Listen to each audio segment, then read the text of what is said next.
Democratic Congressman Khanna serves on the House Oversight Committee. He joins us now. So, Congressman, what do you expect to see when these redacted documents are released to your committee tomorrow? And do you believe you'll ultimately get all of the files the Justice Department has? So far, they have just been a trickle. I hope that they are more. I hope they just don't give us more information that is already public. The other problem is that they still have not reached out to the victims' lawyers, people like Bradley Edwards. I mean, they should be conferring with what the victims want, and the victims want a full release.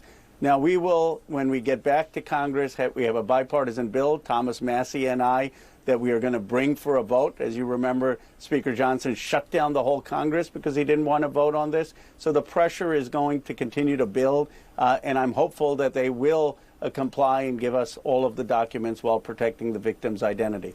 Do you have any idea of what they will be sending over? I mean, do you have any sense of like the level of redaction of these documents, or do you get any advance notice of exactly kind of what format they're going to be?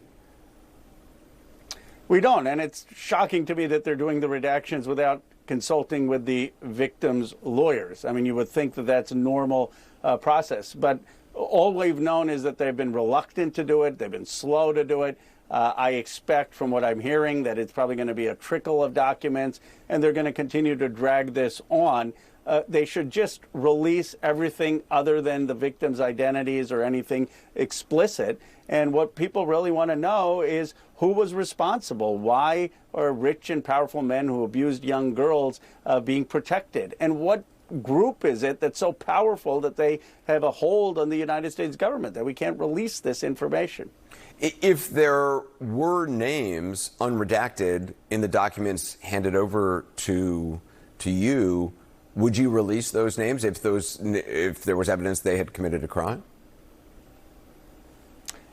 Yes, at this point. I mean, not the victims' names, but you're saying if there are interview memos or information about people who are implicated in Epstein. And I understand some concerns. Look, there may have been someone who innocently talked to Epstein about getting funding for cancer research or philanthropy. But I believe at this point the American people are capable of making a judgment, and that we should just have the full release and transparency given the stakes, and then rely on the decency and common sense of the American people. If we don't do that in this case, you really are going to continue to erode trust in government.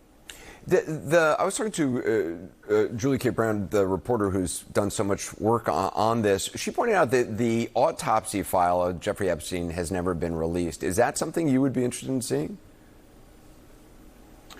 I would. I mean, our request, a subpoena and all the legislation calls for a release of all of the files. The reality is, look, there are people who believe in this country that powerful people are being protected. Jeffrey Epstein, as you know, got a sweetheart deal at first. It made no sense. The victims were never consulted. This has dragged on for years. In fact, we have a press conference with the victims coming on September 3rd, and some of them are speaking for the first time. Their voices have been totally drowned out. And what the American people want is just all of the facts to come out, and then let the chips fall where they may. Congressman Khanna, I appreciate your time. Thank you.